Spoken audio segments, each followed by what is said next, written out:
The content you're about to hear may be graphic in nature. Listener discretion is advised.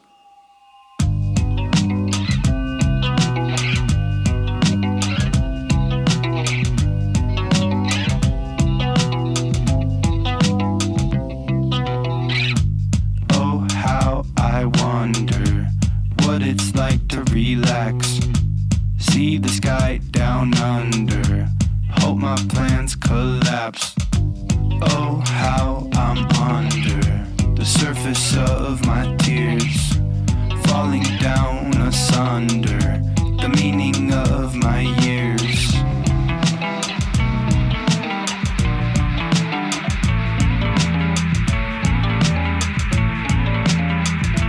This is True Crime XS. I have been following these fraud stories, like these COVID fraud stories. Right. And those are like one kind of theft or financial crime that's interesting to me. But Rolling Stone put out an article. Have you seen there's a show on Apple TV, and I think you said you hadn't seen it. It's called Your Friends and Neighbors. Have you heard of that? I hadn't heard of it till you said something about it. At some point, you should totally watch that. It's drama. It's kind of soap opera-y, but the theme of it is kind of like what we do when your back's against the wall style desperation. And I sent you a story. When I started reading that story, it was going to be more like that, but it's so interesting to see what people will do when they're just bored. And that's what I think of this. For people who don't know, the story that we're going to talk about today was available on TikTok. One of the sources I used for all of this is another podcast from News 6. The anchors down there, Matt Austin and Junior Gaston, they have a podcast for News 6 called Florida's Fourth Estate. And then in addition to that, I think what I sent you was a Rolling Stone article. It was written by Alex Morris, photographs by Agnes Lopez that are a part of that. This goes back a way. Like they're basically talking about, I think it ends kind of summer 2011 in terms of getting caught. Yeah, that's when she gets caught. But I guess it would have been in the single digit 2000s, right? Yeah, that's why I was hesitating there, because technically by the time she's caught, there was a lot that had already transpired. It's a very young person doing. I consider this to be really, really terrible. The way that it's justified is kind of strange. She's got a TikTok where she talks about all of this called Jen Gomez. And I wanted to talk about this from the perspective of, like, do people just not understand what they're doing? And then also, like, should we judge people like this or not? The article that I pulled from first came out of The Independent. This was in the U.S. Crime News last summer. So I had read about her, and then I had started to read some other materials about her. I have to admit, I find her kind of fascinating. And the story is, in my opinion, very interesting. I have so many feelings about this situation. I wouldn't say I'm fascinated with her. I feel like it's worthy of, like, talking about it, but, like, I have so many different feelings about it. Anytime someone just completely justifies, like, committing multiple crimes and then explains it to you and explains why they got away with it, those type of people trying to fly under the radar just make me wonder, what are they thinking? How do we get those folks? Well, one thing I will say is, and especially in this case, in this case, I feel like the fact that she's talking about it would completely nullify the fact that she could possibly be doing it again. I think so. Yeah, I think so too, because it would bring too much attention. Yeah, I think this is her trying to make another stab at life. But the two things that we're pulling from first is an Andrea Cavalier article from The Independent. It's titled Florida Cat Burglar Who Broke Into More Than 200 Homes Reveals How She Got Away With It for So Long. This is from Thursday, June 26, 2025. And the subtitle is Jennifer Gomez, now 41, was arrested in 2011 after a lengthy investigation into a rash of home burglaries. So that's one of the things I'm going back and forth between here as we're talking. The other one is that Alex Morris article from Rolling Stone from March 19th, 2026. It's titled Confessions of a $7 Million Cat Burglar. And it says Jennifer Gomez used her upper middle class upbringing to inform a prolific life of crime. And here's how she did it. I'm using both of those because they're pretty unique perspectives on it. But I wanted to pull from the Rolling Stones article because they wrote it in narrative form, and I love that. This is from the Rolling Stone Reports section of Rolling Stone, if you happen to read that magazine. I'm going to start with their beginning because this will explain to you like what sucks me into all of this. And I agree with you. I think it's worth talking about. And I guess when I say fascinated, I think the word is probably more baffled and confused at how you live a life I like just this. want to say that, I have no problem with you being fascinated with it. No. I think it's something that could fascinate people. I'm not necessarily fascinated by it, but I have a gamut of feelings that happens whenever I. This is a very personalized story. As we go through it, it'll become clear why we're learning this. You can kind of either have it well written or you can have it be 100% true. It's hard to do both. I have some comments as far as the confessions of a $7 million cat burglar. That would be debatable if she really stole $7 million worth of stuff, right? Well, by the time you're fencing it, it's probably $50,000. Well, right, and it's catchy though, as far as it's. I don't want to say quality. I don't necessarily think it's quality, but it's a well-written piece and the story's interesting. So go ahead. Yeah, so it starts off with this subsection of the story called The Lick. And it says, on an otherwise unremarkable day, a young woman in a gray Chevy Impala pulled up to the front of a sprawling modern home in a sleepy Florida town. Killing the ignition, she stepped out of the car. She did a quick survey of the manicured lawn. She wore hospital scrubs and a pleasant, unreadable expression. Her long, dark hair was pulled back tightly from her heart-shaped face. She had dark eyes, long lashes, the kind of beauty that calms more than it excites, that broadcasts that all is as it should be. The woman rang the front bell. When no one answered, she walked to the back of the house. Finding the yard deserted, she located a low window. She pulled a glass cutter out of a brown satchel. She cut a hole in the glass just large enough to slip her body through it. Inside, the house was hushed and still. The light on an alarm panel flashed green, motion sensor disarmed. The lines of the room were stark and sleek, moneyed but without it seemed a feminine touch. This was a disappointment to the woman who moved along the polished wood surfaces quietly, systematically. Electronics were useless to her. The watch market was too complicated. Cash was good, but people rarely had more than a few $1,000s tucked away in a sock drawer or between the pages of a Bible. The biggest lick, L-I-C-K, or score, was often jewelry, gold pieces that the woman could melt down into untraceable bars the length and width of a credit card, the thickness of a bar of chocolate. Men rarely owned a lot of expensive jewelry that could be processed that way. Even then, thumbing a gold chain necklace she'd found in a large wooden box on a dresser in the master bedroom, the woman paused for the slightest moment. The chain was preposterous, a Cuban link style as thick as the band of a watch, the gold so garishly yellow that the woman thought it couldn't possibly be real, and yet it seemed too heavy to be costume jewelry.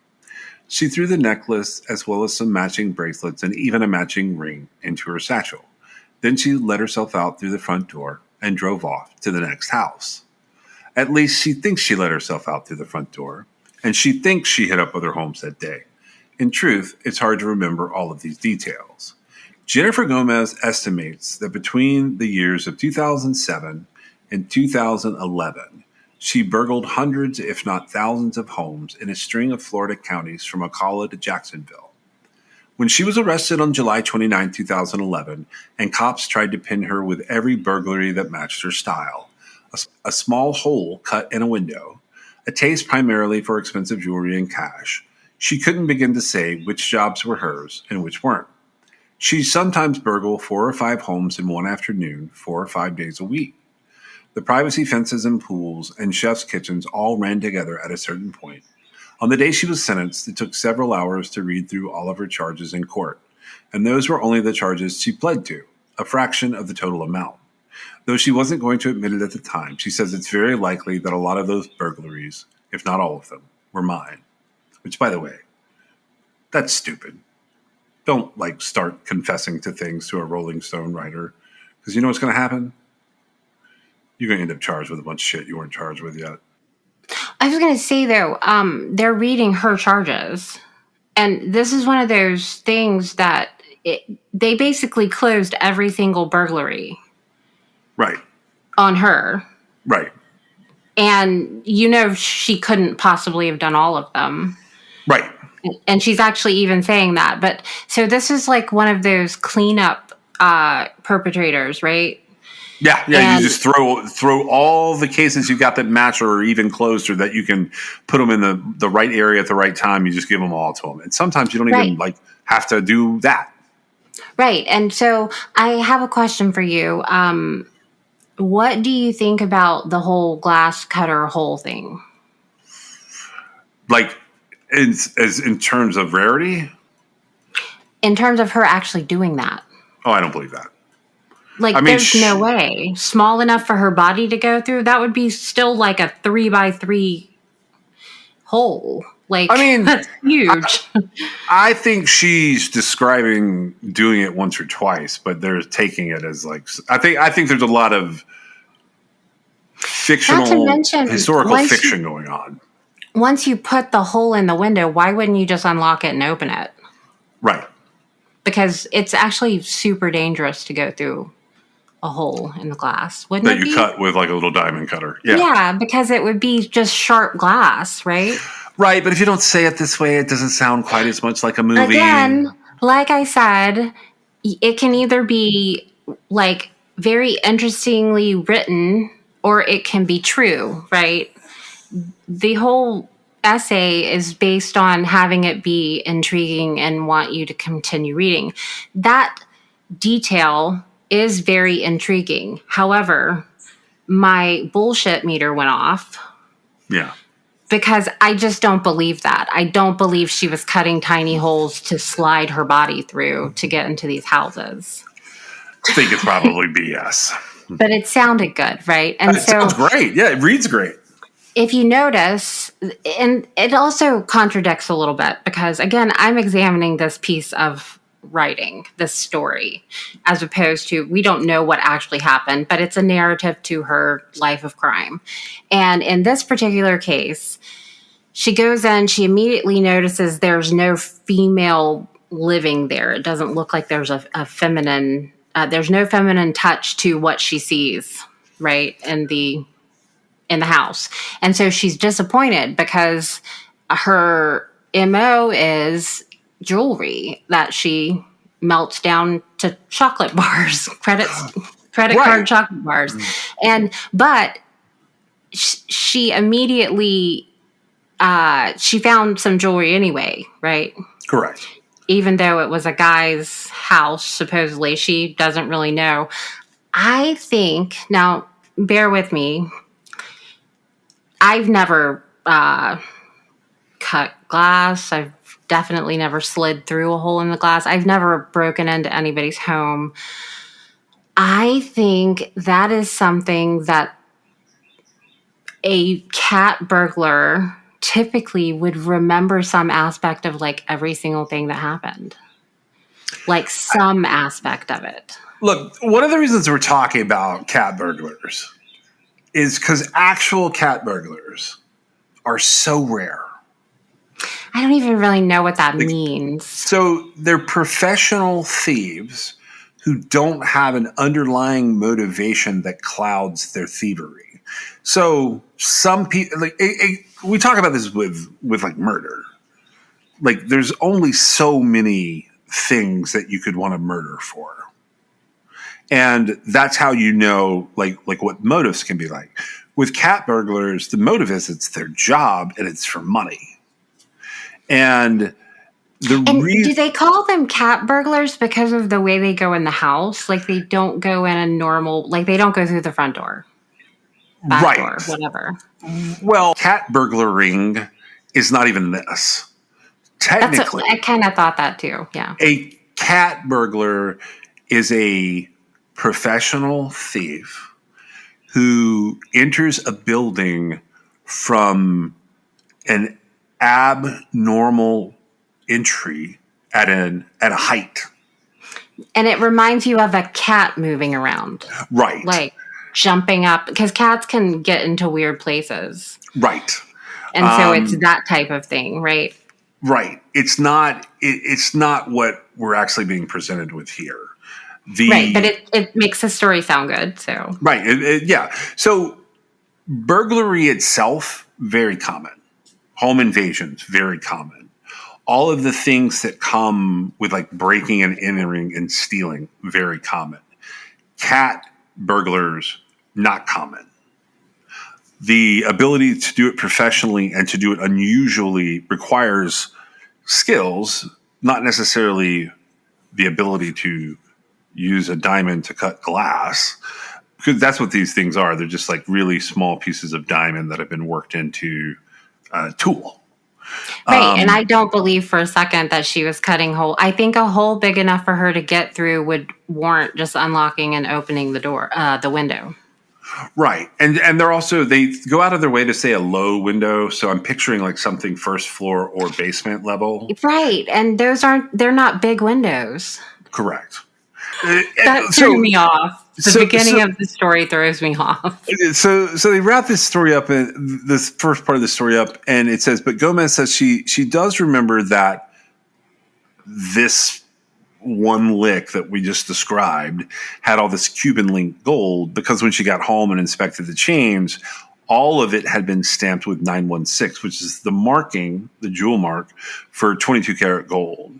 She said there was pounds and pounds of it, so much that she could not weigh it all at one time because her scale only went so high. And she says she melts all this down. She stuffs her little melted ingots into Ziploc bags, and she sells this whole lot for $60,000. And according to Gomez, telling this Rolling Stone crew, this is the biggest single lick or score that she has in her career as a professional cat burglar, at least as far as she can remember. And that's where I call bullshit. You definitely remember the big ones. You may not remember all of them. Right. I was going to say, like, it could be the biggest one. I think, like, if you really sat down and thought about it, there would be aspects of every single thing that you at least think you remember. It'd be weird to not remember it. Right. And I don't think you'll remember everything. I think you'll remember unusual items. You'll remember unusual circumstances, like if someone comes home or someone pulls a gun on you. But I think you always remember, like, in this instance, there's two things about it I think you would remember. The first is how much she says she got out of it. But the second is the fact that, like, she didn't realize how much she had gotten would make it stand out in her mind. Right. And she said that she didn't think she was going to get anything because, like, she thought she was going to be SOL because there was no female there. Right. And so the other thing you have to remember is she's saying that all of this stuff happens in like 2007, 2008, 2009. That's going to make her 20 years old. And if nothing else, someone who's breaking in the homes as a 20-year-old is not going to be the most honest person on the planet. Yeah, no kidding. Yes. Right. So we start with that. I'm going to kind of switch out of that story for a second because she just starts sort of pontificating to the Rolling Stones person. And I'm going to switch over here to the Independent with Andrea Cavalier out of New York. So Andrea Cavalier, the article that gets published back in summer 2025. It starts off, a former cat burglar who once terrorized upscale neighborhoods across Central Florida by breaking into more than 200 homes is now revealing how she stayed under the radar for years. Jennifer Gomez, now 41. I think she just turned 42, by the way, but I'm saying that from the perspective of it's 2026. If you go back to 2006 and say that's when she's getting her start, she's 20 years old. So she was arrested by Marion County deputies in 2011 after a lengthy investigation into a rash of home burglaries that Jennifer Gomez says netted her about $7 million. Court records show she was convicted of multiple charges, including 9 counts of burglary, grand theft, and dealing in stolen property. Authorities said Gomez targeted homes for high-value items, often pawning off stolen jewelry for quick cash. She served nearly a decade behind bars and was released in February 2020. That's according to the FDLE in this article. Since her release, Gomez has gained attention for her candid social media presence on YouTube and TikTok under the name Jen Jen Gomez, where she details her life behind bars and her criminal past. That is where my second problem comes in. I do not think we glorify people who do this. I feel like that I'm a hypocrite if I say that, but we're covering her. No, I'm not glorifying her. I'm going to make a lot of fun of her in a minute because I think she's a liar. Because we're about to get into what I think she's lying about. I'm just saying that, like, I feel like I know, like, if there's not an audience that this dies somewhere. Like I said, I think it's worth covering, right? Yeah. Again, yeah, you're right. We're not glorifying her. I don't have any positive emotions towards this situation at all. I could feel a little bit sorry for the situation, but for the most part, I think a lot of it's just stupid and it kind of makes me mad. Yeah. But in her dreams, she stole around $1 million. In her dreams. This that's stuff the other about thing. $7 million is just flat out lying. Well, that's the other thing. Yeah, the $7 million, I don't have I haven't heard her speak directly. I know she's given interviews and stuff, but I do realize that there's some nuances to how things are said. And stuff being worth $7 million, her getting $7 million, and like, those are two different things, right? She did not get $7 million. And I doubt very seriously she stole $7 million worth of stuff. But this was just investigators who were working the burglary cases that she ended up charged and pleading to. Like, they had values according to the insurance companies, et cetera, right? Yeah. And all that stuff gets inflated. So I can say with a lot of certainty, I don't think you can launder $7 million in gold ingots without other flags being raised. Because it wasn't that raised the flags, right? Correct. And so anyway, well, also, having listened to her talk, I just don't think she's smart enough. Well, I mean, I don't think anybody that is stealing people's whatnots and melting them into bars is a smart person anyway. I feel like that's actually something anybody could do, right? Right. But the $7 million gives it intrigue. I don't even know. I feel like she even says, like, I know she says she didn't get that much. I'm pretty sure. Because that's why I started analyzing what was being said. Anyway, the $7 million is the value. And the way that we get there, it's like there's several different paths. But I maintain that she never had $7 million. And it's undocumented that $7 million was actually stolen. However, people's valuables were stolen, and she was responsible for some of those thefts. The Independent article goes on to say that she recently opened up about her experiences on the podcast Florida's Fourth Estate, first saying that people need to stop making assumptions. These are quotes from her on this podcast. She says, "These people would look at me in these neighborhoods, communicate with me, look me straight in the eyes, and never suspect anything because of the way that I look." Okay, I got to tell you, being real honest, I can look at you now and I can tell you're heavily made up and you're definitely up to something already. I know that's just trying to be an influencer or whatever you're trying to be now, but like I could tell. And I definitely would have known that 20-year-old you was up to something. So most of the population knows what you're doing. You just happen to get lucky with a few people.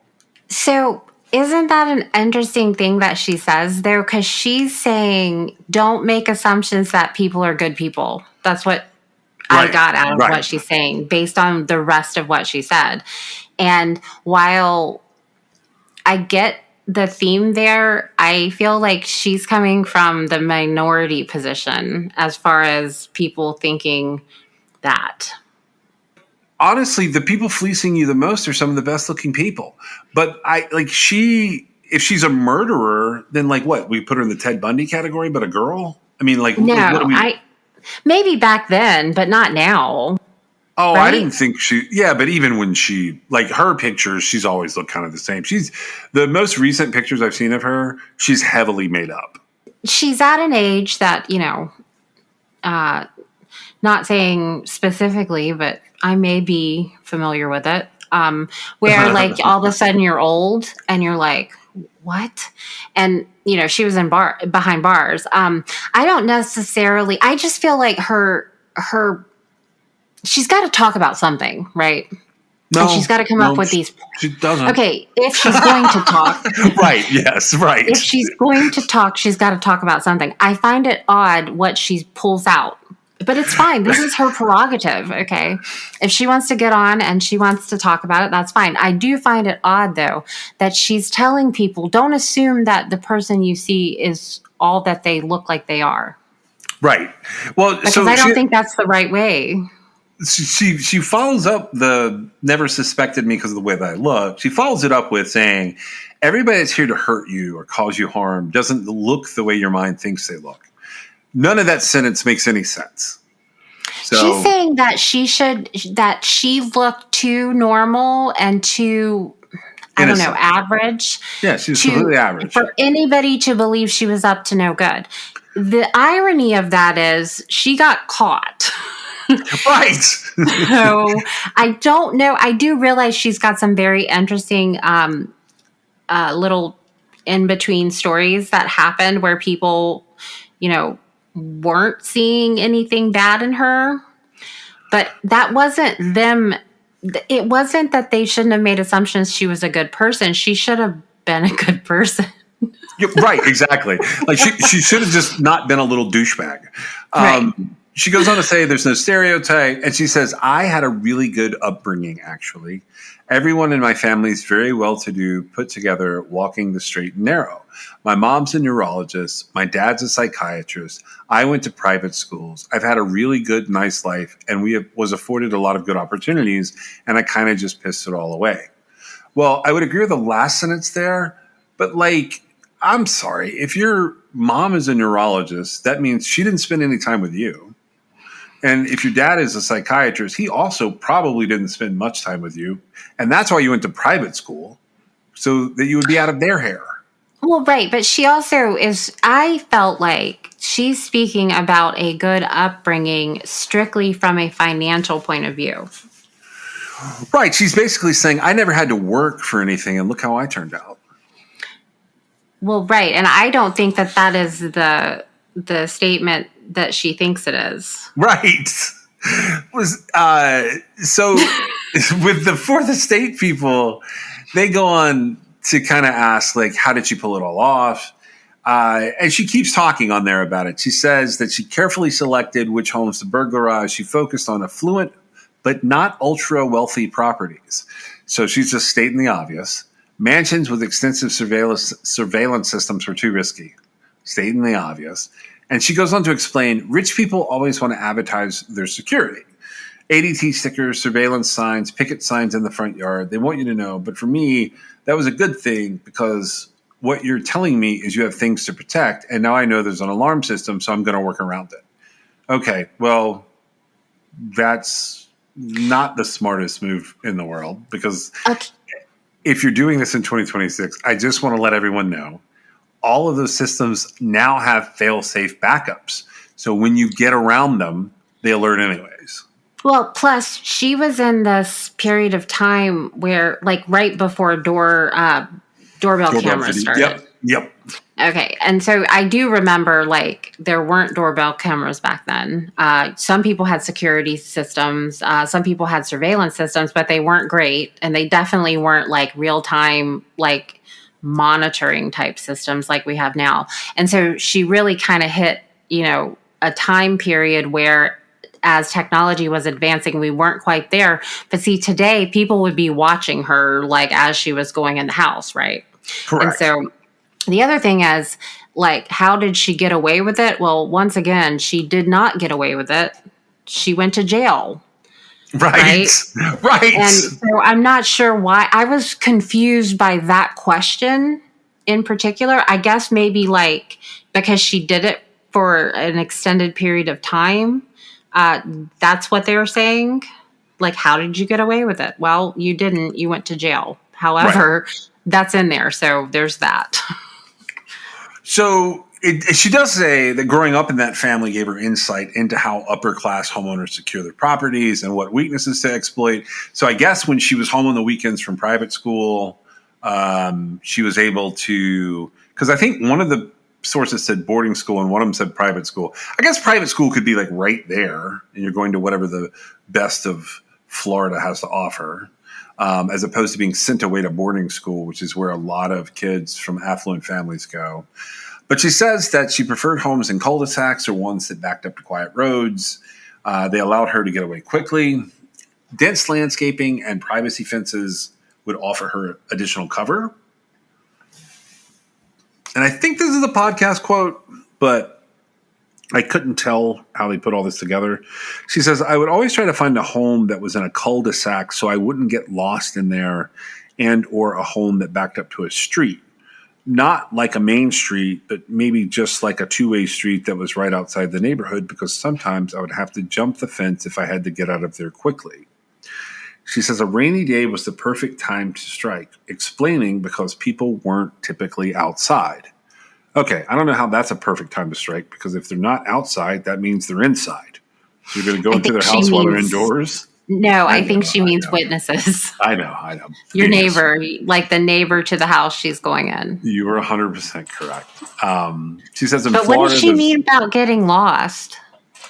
What do you mean? It's like, I'm so confused by that. Like, she can't figure out where, like, if she... Yeah. Look, like she comes out of one side of the house, and if it's not in a cul-de-sac, she doesn't know where she's at.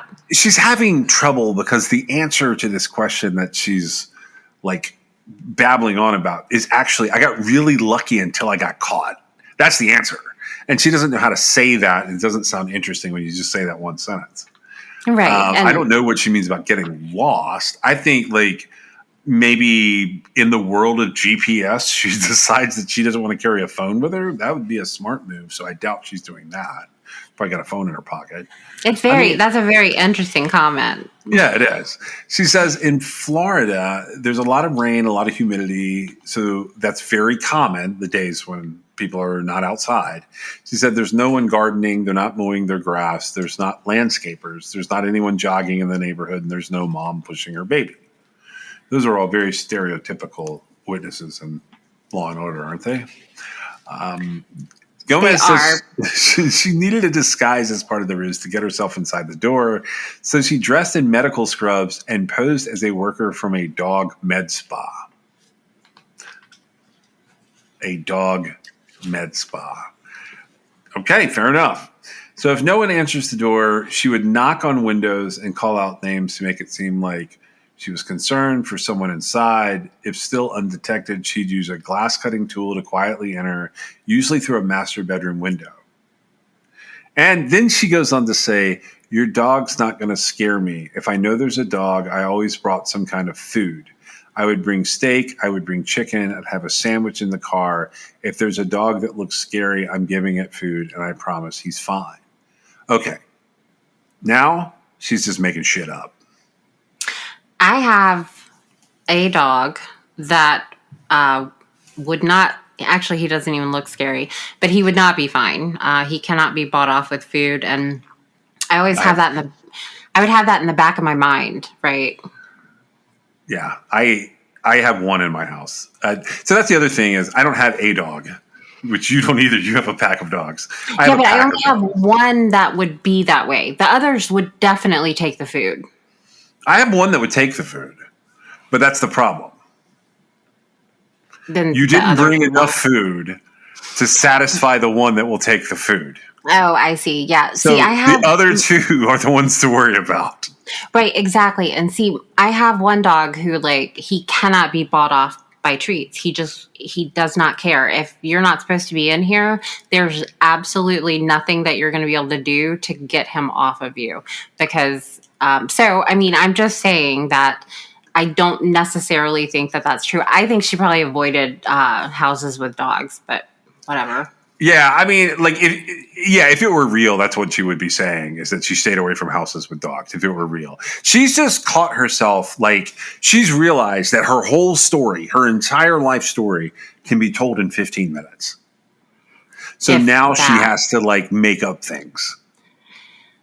So, that's exactly what I was saying earlier when, she's got to highlight points to have. If she's going to talk about it, she's got to have things to talk about, right? Right. I think this is the best example of what you're saying that I'm switching back to. I'm serious. I think this is I look at it and I'm like, what are they doing? Switching back over to Rolling Stone for a minute. They have this subsection in there called The House. And I guess they're just riding along together with her. And she says, I would definitely have broken into that house right there. And she points to a large nondescript structure set back from the road behind curtains of Spanish moss. On a recent Tuesday, Gomez is driving me in her Toyota Land Cruiser down a quiet, sun-dappled street. So I'm so glad that, prison set her back. Now she's in a Land Cruiser. I'm sorry. Well, she probably is a trust fund child, would be my guess. Okay, but that's even more proof that, this is bullshit to me. Hey, I've never said it wasn't. Driving her Toyota Land Cruiser down a quiet, sun-dappled street where expansive yards roll like red carpets up to multi-million-dollar riverfront homes. Water shimmers silver in the distance, boats lazily bob. Besides the lush vegetation and the occasional passing car, there are no other signs of life. The people at Admiral's Inlet, so that's where they're driving around, people. If you live there, look out for this girl. They pay handsomely for their privacy. This just looks like it has a lot of money, Gomez comments as she continues down the street, waving her pale pink nails and pointing out other properties she would have found enticing. I want you to get a feel for how easy it is, she says, of burglarizing. Now, at 42, Gomez still wears her long dark hair pulled back tightly from her heart-shaped face. She still has the kind of doe-eyed beauty that broadcasts that all is as it should be. She wears curve-hugging athleisure in soothing shades of beige and has the well-scrubbed glow of someone committed to their skincare regimen. Her southern accent is slightly clipped and officious, the type of drawl that's a stamp of a suburban upbringing. Petite and animated, she's a natural storyteller with a gift for highlighting the absurdity of situations, including most especially her own. Gomez has not burgled in 15 years. She's done her time. Her criminal period is now past the statute of limitations. By the way, author of the Rolling Stone, you didn't read carefully enough. You're wrong. She has forgotten the mindset she once had, the ways her brain worked or failed to work that led to her criminality. I had a lot of years to think about it in prison, she says now of her 10-year sentence. I would play all these scenarios, play my life out over and over because I wanted to find where I went wrong. I don't know. Maybe stealing shit. Hers were not crimes of passion, not really. They were not crimes of opportunity. They appear too calculated for that. They were crimes that stemmed from the opportunities she'd been granted. Desperate people will do desperate things, but someone who isn't desperate and breaks the law, psychologically, they are looking for something else. Maybe it's power, maybe it's excitement, maybe it's a need to hustle to prove something to set themselves apart. I was conditioned to grow up to be successful, the best of the best in your respective area. It was a search for some kind of validation, a place in the world where it's like, I'm here, I'm good at this, I'm good here, I'm powerful there. And in a certain sense, her life of crime is paid. In a certain sense, and in a most of the moment way, the traits and experiences that got her into trouble are the ones that got her out of it. But that's the end of the story. Gomez wants to start at the beginning. Okay. Well, I'm not going back through all of the beginning of her story, and here's why. It's not even interesting. She's not a cat burglar. She's just a drug addict that figured out interesting ways to get into people's homes. Well, right. And I mean, I don't really know like which way to go with this. She cannot possibly burglarize anything the way she used to because she will immediately get caught now. Correct. Just like, I said earlier, all those homes that have all that stuff, they all have, they absolutely have doorbell cameras, right? Right. That's kind of the point of doorbell cameras. You literally, it's almost impossible to go into just about any house now without being seen, right? Right.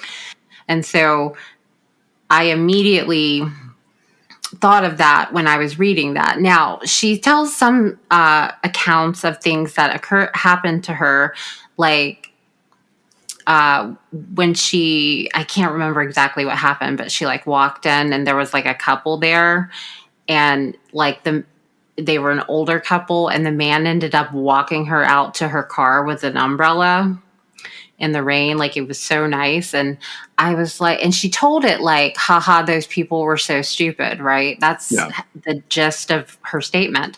And I was like, well, that's not really the case. It was that you're an awful person. Right.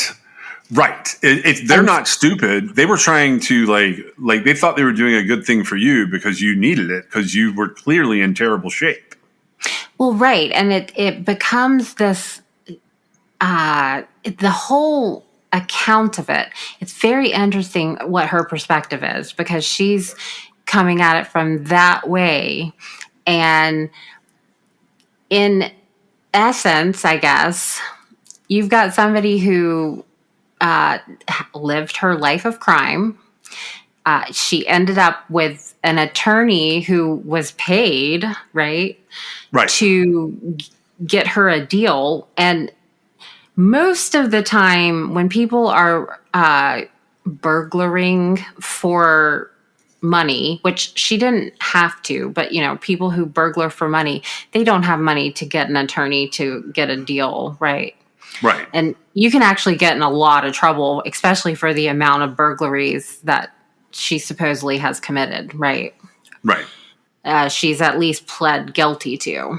And most of the time, you wouldn't have the opportunity to be out in your Land Cruiser with the Rolling Stones author telling these stories, right? That's not reality. You can go in and watch her TikTok if you want to just like have something fun to do. And she trashes her attorney, saying that they lied to her for years. Oh, really? I've not gone. All I know about her, I have not seen her social media. So, that's the reason I'm kind of trashing her. Well, she was addicted. I thought it was interesting. She stated she was addicted to Roxycontin. Yeah. Is that what it was? Roxy's, which is what? It's like, it's one of the Oxycontin or hydrocodone and something else. Opiate. Yeah, it's an opiate. In the 90s and going into the 2000s, people were I'm not saying this is the case with her, but people were being legitimately prescribed pain medicine, right? And it was this, the Oxycontin, the hydrocodone, that stuff. And you didn't have any control over getting addicted to it. It literally programmed your brain. That's what the pharmaceutical company scientists, that's what they were trying to do. They were reprogramming brain receptors to get rid of pain, but it also, the side effect was you became addicted to it, right? Right. And that's something that's interesting to me, because I try not to look down. I don't look down on people who get addicted to something, because they literally can't control it. There's nothing they can do except decide to get clean. Well, she never did, and she got really hooked on these Roxy's or whatever. And I thought that was interesting, because I was like, oh, she even takes this elitist type of narcotic, right? Yeah, it's a fancy narcotic. And I'm not bashing. I get people are in all kinds of addiction all over the world for all types of substances right now. I'm not unempathetic or unsympathetic to that. I am unsympathetic to presenting yourself in a false light after having been caught, thinking for some reason the best thing that you can do is confess to these other crimes on Rolling Stone. I feel like, so do you think she's confessing to crimes that weren't part of her? I thought she was 100%. just recapping what she pled to. Yeah, so they like both of these people have misread how Florida's statutes work. So technically, first degree burglary, first degree felonies, like there is a statute of limitation. It varies. The difference is if you're habitual or you're a serial. And a serial means you just commit them in a row for financial gain, or if you commit any type of fraud, which is the conversion of some of the items is fraud. That has no statute of limitations. The habitual status has no statute of limitations. Like, so these authors have basically gotten her to talk about some of these crimes on the podcast stuff and the different articles that she's talked about that she's not been convicted of. Now, they don't get specific enough, but she does at times basically say, yeah, I probably did all those other things that they were going to accuse me of too, but whatever. Too bad, so sad.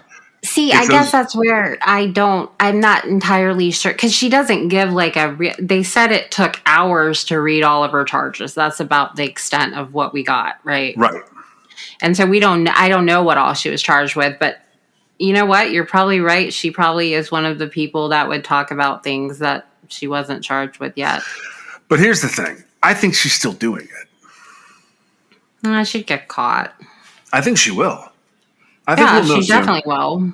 Yeah, but I mean, like, you're going to see it on, like, your Ring camera.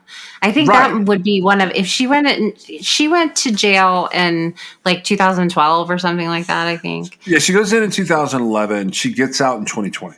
Like, so she goes to jail and then she goes to prison. She gets out of prison in 2020. Okay, and so, like, the world changed during that time period, Correct. right? Yes. Like, big time, technology-wise. And I actually was thinking just to myself, not necessarily going to, like, put it out there, but I was thinking to myself, like, the only reason she didn't go back to burglaring was because of the technology changes, right? I think she was in jail during the time that the technology changes were happening. I know she was, but when she got out, she was like, oh, I can't do that anymore. And that's why she's now on like social media. I don't know that she knows. She's got this long story. You saw the whole Russian story, right? Yeah, I saw that.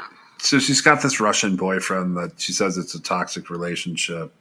All of these things. That was when she was younger. Right, when she was much younger. And that was leading her to like the addiction, and then the addiction kind of spilled over and the burglary became like the way that she funded the addiction. I don't think her life has changed. Like I think she's still see how doing it would have. Yeah, I think she's still trying to do like, so her old hustle was probably about like her TikTok hustle. Remember how we were kind of making fun of the fact that it couldn't be $7 million or whatever? I don't know how much money it was. It could be a lot. But my point is like she doesn't have that money. She just has that in drug form.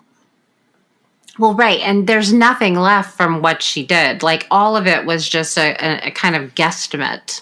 Right. Based on what we've heard. I didn't go look at the court records or anything. And a lot of times you can't really follow plea deals anyway in court records. You can see that a plea happened, but you don't really know. But I know that like a lot of cases got shut, and I'd never like it when that happens because I don't even really care that much about burglary cases or whatever, but I still feel like it's kind of it would be really relevant what you were actually being charged with, and she kind of skips over that part really, like, they might have all been mine. Like it's kind of a weird way to, in my opinion, it's a weird way to start the whole story, right? Right. And so that's where, it's kind of like they read them all and, they probably were all mine, but I'm not really sure. And so I was like, that's a strange thing. And so we don't know everything that's happening. And there's these, I don't know what the authors are trying to convey necessarily, like saying we're in her Land Cruiser, she's driving us around. That to me, it didn't make me feel like I wanted to be her friend. Right. Like, it made me feel like, oh, wow. And, I don't know what it takes, like what kind of just inherent personality someone has that decides that they're going to make their life of crime as a, quote, cat burglar, end quote, their shtick, right? When they get out of jail. I'm not sure. Right. I'm not sure what kind of person that is. And the fact that, so anybody could have done what she did. Right. Anybody could be a burglar, right? Anybody could steal stuff that doesn't belong to them. Again, they say, well, she got away with it. And I guess she did for a little bit, but ultimately she got caught, which again, anybody can do. Yeah, anybody. Well, so she has one of your favorite elements of a person that just keeps doing the same thing over and over again. What is your favorite thing about serial killers? Oh, I don't know, but it's the fact that none of them know how to do this one important thing for escaping. One important thing for escaping? I don't know. She can't drive. Oh, so driving. She keeps getting pulled over for careless driving, for no proof of insurance. She gets pulled over for unlawful speed on the highway, 20 to 29 miles per hour over. And then she starts getting hit in this, I think this is what you're asking about. She starts getting hit with grand theft, and the charges in Florida are kind of weird, but basically anywhere between $300 and $19,999. They call those less than $20,000, but it's a grand theft. She gets dealing in stolen property, giving false verification of ownership to a pawnbroker, and then burglary of a dwelling. Those are the charges that she gets over again.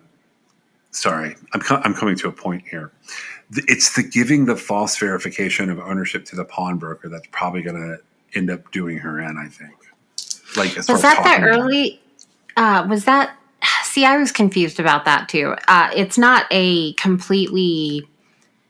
I don't find everything to be completely explained when they're trying to vet the situation, and I wasn't sure if the false identification to a pawnbroker had to do with her boyfriend. She was like fencing stolen goods for him or something. And she was like, but see, she said, I used my real identification. So that probably isn't it. No, like, she got in some trouble for that.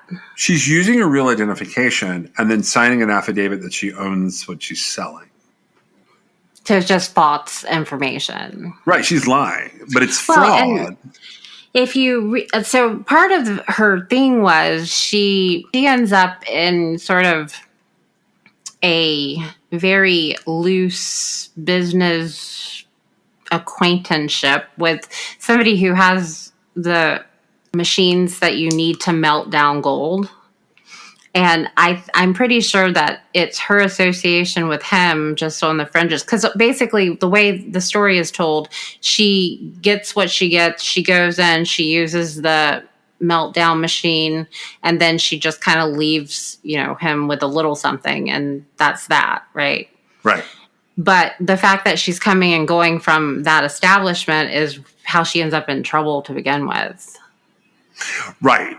And so that's one of the things that go on. Have you seen her talk about her kid, by the way?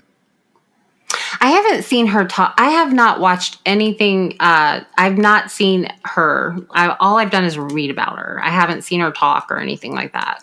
In the articles I sent you, there's at least one where she is talking about like how it's all victimless crimes and the real victim is her for losing her kid. Have you seen that? I have seen that, yes. And she also talks about how like suddenly everything mattered, like Right. all the stuff that never mattered before matters suddenly, because she found out she was pregnant like after she'd been caught.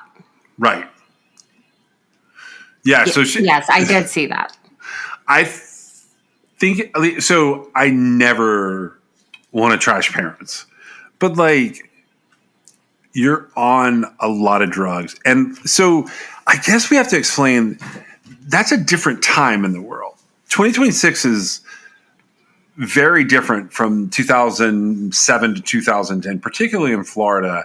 And I don't know if we've ever had to get into this on a case on the podcast, but there was a pill mill crisis going on. And so that pill mill crisis, you know what I mean when I say that, right? Yeah. So these places would pop up that looked like a doctor's office or a pain clinic or a sports medicine clinic. And they would basically be strictly there taking cash money for appointments to write prescriptions for heavy duty narcotics, particularly for opiates.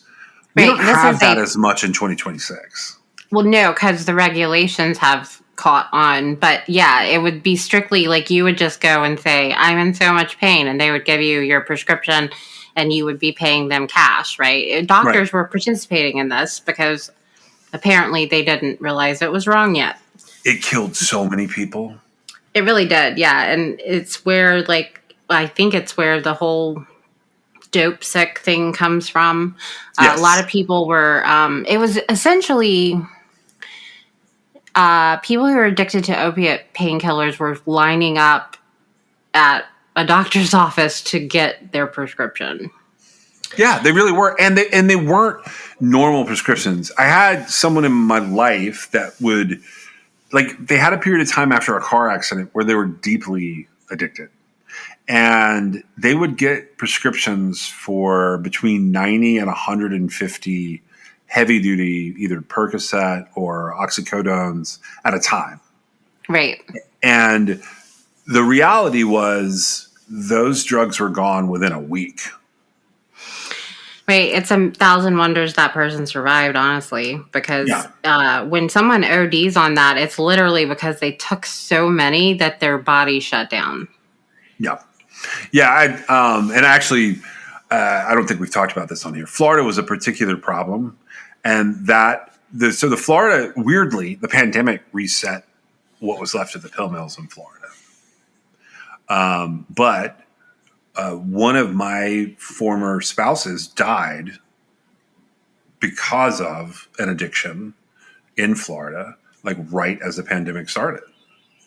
And it was like one of the weirdest experiences to me to find out that it had happened, because like there was this period of time I knew back. It's not during this girl's, like when she's doing all of this, it's later. I knew that the whole reason to go to Florida for certain people was to live down there. And it wasn't for the sunshine. It wasn't for some type of work. It was to be close to an area, because Florida survived the rest of the U.S. sort of regulating. It survived all the way up to the dope sick lawsuits, which you kind of were mentioning. I think that's what you meant when you were saying the dope. Yeah, that's what, because it was... Yeah, it was the whole thing with OxyContin, right? Yeah, the Purdue Pharma settlement. Essentially, there was a $6 billion settlement, but it ends up being overturned because it would have shielded the, I guess it's the Sackler family at Purdue. Is that right? Sacklers? I think so. I think that's their name. And so they sort of expanded that, but so that lawsuit would have begun while this Jennifer Gomez is in jail. But what she's going through, that would have been a legitimate thing that like kept rolling. The thing about it is, like, she had all the people around her, doctors in the family, affluent family. They could have helped her go to any rehab she wanted to go to. So I don't necessarily think that the only reason she was burglaring was to get money for drugs. Did you get that impression? No, I just think that was the driving force that gets her into learning how to burgle. I thought. What do you think her Yeah, actual motive was? I think she's bored. Do you think that's what it was? Well, I could see it. I just didn't. Well, I don't I know. think she thought she was doing something because she could. She takes a lot of pride in what she does. I will agree with that 100%. Okay, at least the way the authors have written their respective pieces, right? And to me, it says a lot that she takes pride. There's nothing about what she did that she should be proud of, right? Nothing. Not even at a all. little bit. And it's odd to me, of course, I'm me, but I would be so ashamed of actions like that. Like I would be so I feel ashamed for her. And I don't know her, right? Yeah. But I would feel so much shame, like I would never talk about it, much less like put it out there in social media. And I don't know what she's doing on social media necessarily, except I hope she's saying like, don't do this. It's really stupid, right? That's what I hope she's saying. I don't know that for sure. No, it doesn't get that far. It really just sticks to here's what happened. Okay. And so I guess with, the true crime entertainment world, her story qualifies just like any other true crime situation, right? But it's sort of like she has all the details of a story that could be anybody's story who had made similar decisions. I keep pulling myself back because I'm like, are we being too harsh on this girl? Well, I don't know. And I'm actually, so I have a lot of thoughts on it because I'm not sure, like, why is she doing this? And then, like, she has a following. And I'm like, well, okay. But I have trouble with somebody wanting everybody to know all this. But what she was doing was not cool. She was not like this super duper burglar. She was taking stuff from people for basically how I saw it was no reason or to buy drugs, right? That's what I kind of got out of the situation was she was basically doing it because she could. Correct. And the fact that she's saying like, oh, people shouldn't trust what they see, that's not true. You should be what you convey, right? Most people aren't trying to get one over on anybody. I don't think. Like just me in my normal life, I don't take the fact that I look innocent. I don't use it against people, but I also don't take it for granted. Right? I don't think she looks innocent. I think every picture I've seen of her in her entire life, she looks like she's up to something. And her social media that's gone by, because there's been a couple of pushes on her social media. So I end up with it like in my suggested for you. Like I'm not following it, but it shows up. Because like somebody somewhere is paying for clicks on this stuff. And so it's like suggested for me, I guess, because of all the true crime stuff I follow. It's not great content outside of the story. The story is interesting. I still don't follow her, but the story is interesting. But I do not think, I don't think she has a good handle on what she did, who she hurt, and how it harmed her. I don't think anybody has a good handle on it because of the ambiguity at the beginning. I'm not sure that she knows. I mean, does she really, like, do they really all blend together that much? How many houses was she possibly hitting? And, like, how far was she going? It's a strange thing. And then all the cases got closed on her, right? Yeah. It was like 210 cases that got closed total. And it resulted in like 50 charges. Right. And so she got 10 years, right? Is that right? Yeah. And that was, so when I say 210 cases got closed, it was about 208, 210 houses that she got blamed for. And she couldn't say definitively, or she didn't say definitively one way or the other. She said a lot of them possibly could be her. It was very like a weird statement, right? Yeah, but like, why talk about it at all? Well, that's what I'm saying as far as like her being on social media. I read the articles, right? Like people wrote articles about her. I'm not sure that we want this person as an influencer of any type. No, and exactly. That's where I was headed with this. That part right there. You said it in the right. I didn't put it together in the right order, but the way you said it is like, so first of all, she's not interesting. So she's right in that regard. Like, she is not, like, her face is forgettable. Like, interactions with her are likely forgettable. Like, nothing about her is interesting in the slightest. And like, she does talk a lot about like how much she's made on TikTok and YouTube and whatever. But I look at her and go, I'm sorry, you're boring. And well, so I and assume I'm it's not like sure why she would like what is it that people are like, let me follow the convicted release cat burglar? that's the only part of the story that's interesting. And those are the ones that have the millions of views, is where she's telling these, honestly, lies about this time of her life. And then like she'll throw in a granule of truth so you feel sorry for her with the Sarkozy Russian guy.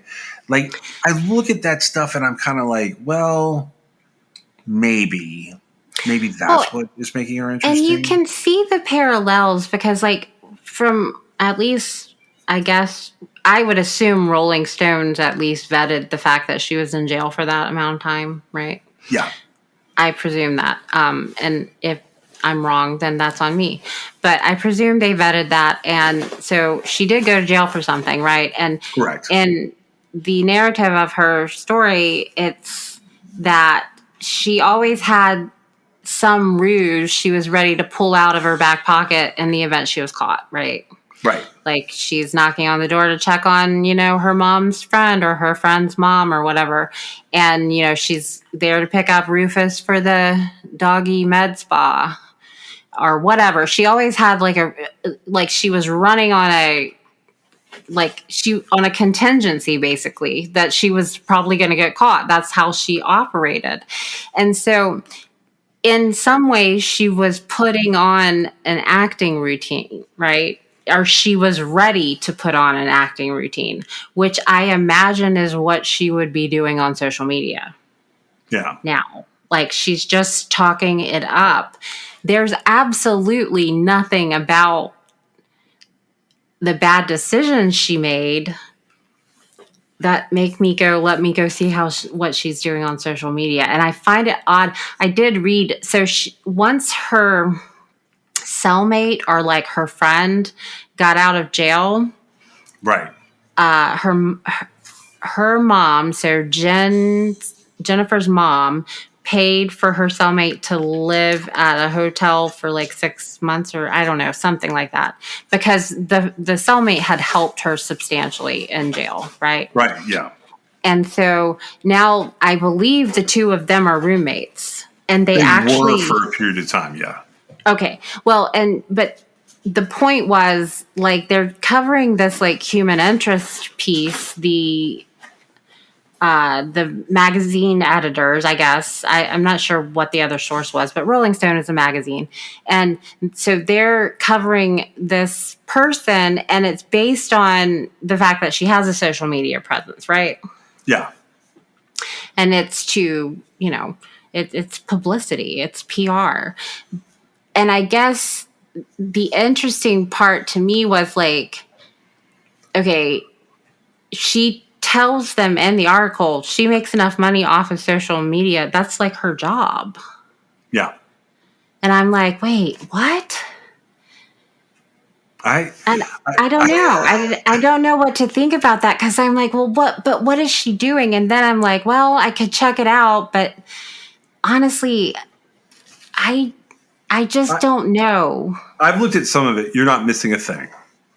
But how is she successful at? And then the other thing is how much is really just trust fund money, right? I think it's trust fund money buying advertising and bots. I think that's where we're at. Like, I think she's running her own number. I think she's committing fraud in a different way. Like, I think once a hustler, always a hustler. I believe that her social media presence likely has a little bit of BS in it. Okay, so is this the same thing where like that the older man walked her out to the car in the rain and she's like, he's a stupid person? Is it the same thing that like she's the social media presence and like all these people are, if you happen to follow her, you're like you're the stupid old man? Probably to her. Well, that's what I was wondering. I think people following her, they're probably following her out of curiosity. I think so. I think that the story is interesting, right? It's just the story's interesting. You did your time and you got out, but like you are full of terrible decisions. Right. And like they keep talking about like those decisions have not yet led to an end to her story, and like she's moved into this little house on a cul-de-sac and she's raising a kid and all of these things.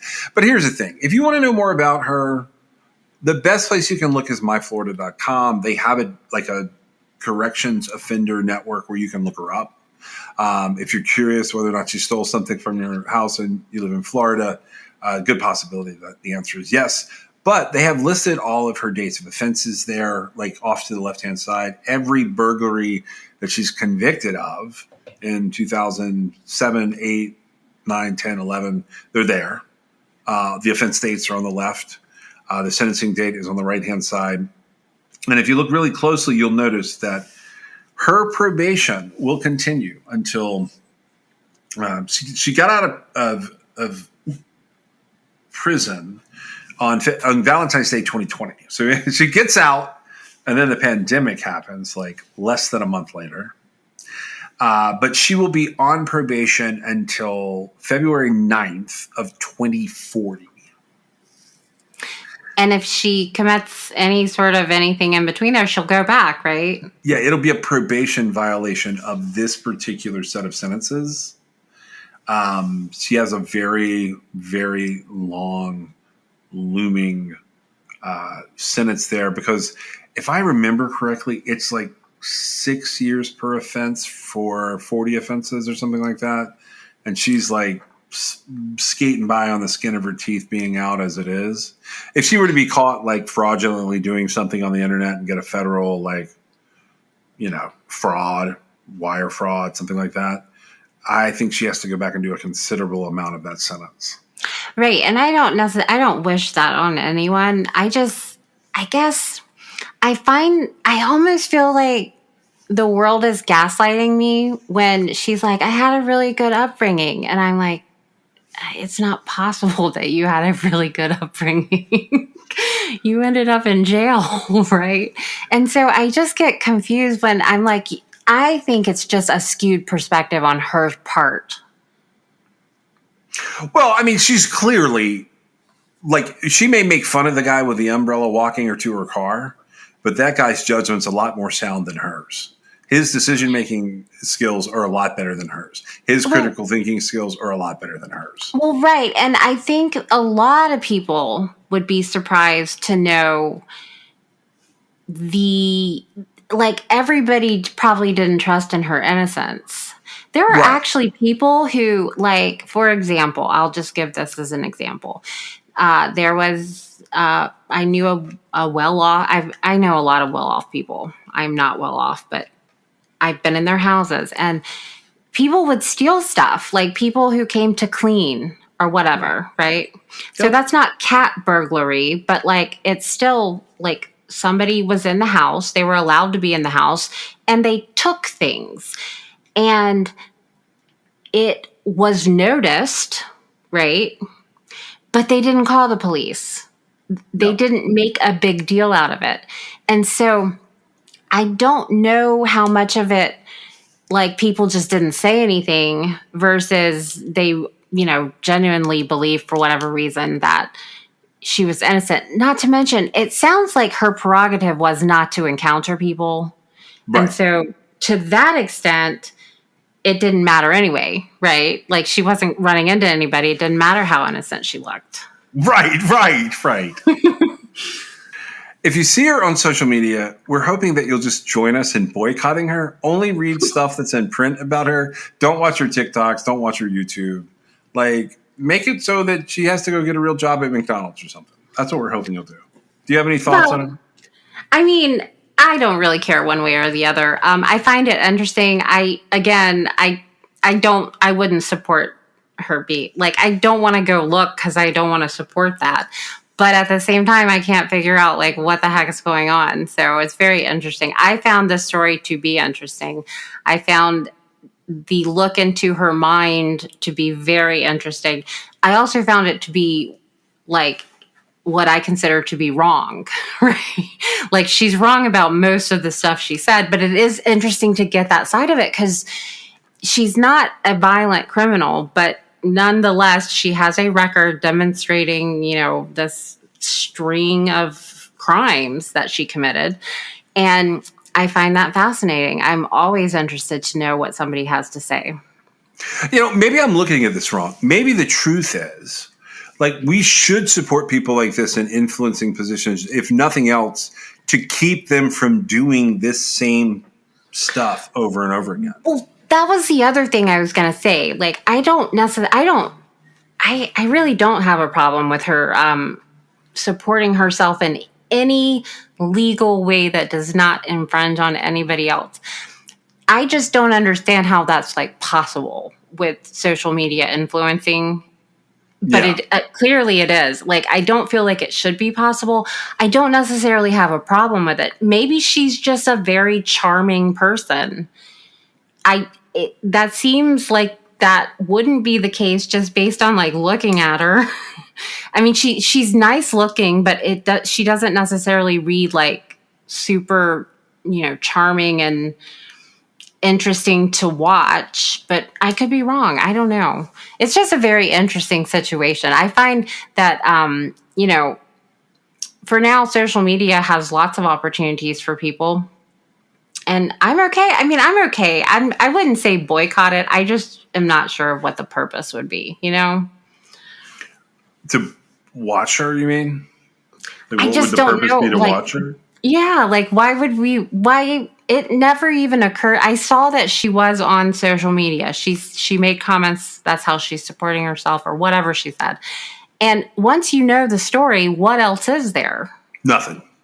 That's it. That's all there is. Like, that's why I didn't even go into the backstory. I did not 100% believe the story with the boyfriend, the previous relationship, the gangster stories. I felt like some aspects of them might be true, but I didn't bring them up here because, like, if people want to have an extra thing to dive into, fine, go do that. Rolling Stone's got it. Independent's got it. She's covered on social media. She's covered on Florida's Fourth Estate. I personally didn't want to go that path because, like, I was already highlighting some things that I feel like are false. Well, right, because and I didn't want to go further. Any criminal story is going to have to be polished to attract attention, right? Yeah. I mean, I doubt she makes it almost seem glamorous, which I feel like might be a problem. I am very sure that the reality of the situation wasn't glamorous at all, right? Yeah. And it's an interesting dynamic, and her kind of jettisoning herself into some spotlight. I wouldn't say that it's like, I mean, Rolling Stones does a lot of articles about a lot of different people, right? Yes. And I just find it really interesting that she's willing to put that out there because I have a hard time imagining having done it to begin with, but then like wanting to talk about it and put myself out there as the quote cat burglar who stole $7 million, end quote, or whatever, right? Yeah. That just seems like the worst thing that you could label yourself with. I 100% agree with that. It's very confusing. I don't have anything more on her. I just wanted to talk about it. I find it fascinating when people end up in the spotlight for weird reasons and stay there. This girl appears to have captured about 2 years time in the spotlight between the different podcasts and articles about her. Here we are still talking about her in 2026. So maybe I'm doing it wrong, but I do find the fact that people are following her and she's making a living on social media baffling or fascinating or confusing or something. And she's sprinkled some BS in there. Like you would almost think somebody in this position would go like the memoir route, but I guess maybe TikTok's the new memoir. Yeah, I do think that we are outdated as far as that goes. I don't even see like I see this as like you should go a completely different direction and never talk about it again. And maybe she tried that and it didn't work. Or maybe I just don't. It doesn't seem like she's that much younger than me. Yeah. And maybe because she had some time away from society, she adapted better than somebody who was just out. But to me, I'm like, I don't know. And is burglary like, is it criminal chic? She thinks it's a victimless crime. She doesn't understand that, people's homeowners insurance suffered for this. People bought and paid for this stuff, and it's Florida, so they may not even have had homeowners insurance.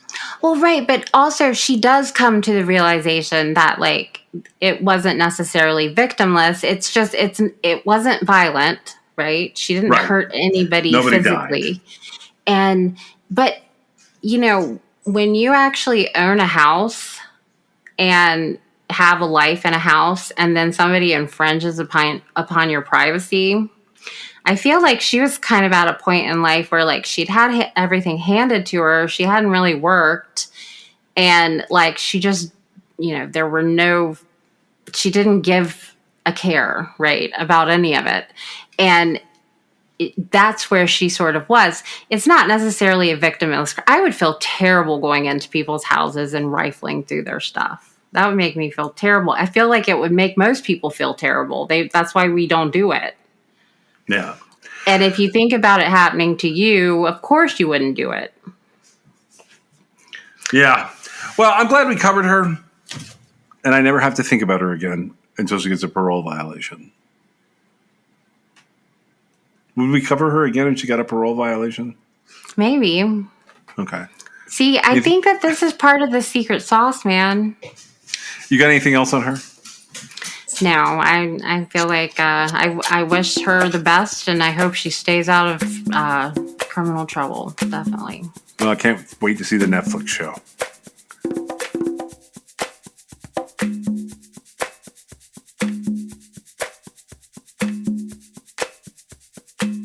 Special consideration was given to True Crime Excess by LabRottiCreations.com.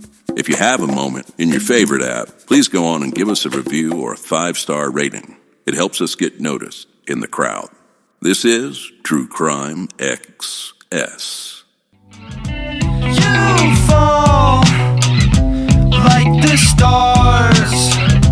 I break things like guitars. Thick skin, no scars. We're in trouble, we took it too far. I don't want to go, but it's 'cause I'll disappoint ya. It's all I've ever dreamed of, something I cannot let go of. I hate the competition, this culture's like a gym, and I lost the motivation to get fit in your expectations. True Crime Excess is brought to you by John and Meg. It's written, produced, edited, and posted by John and Meg. You can always support True Crime Excess through Patreon.com, or if you have a story you'd like them to cover, you can reach them at TrueCrimeAccess.com. Thank you for joining us.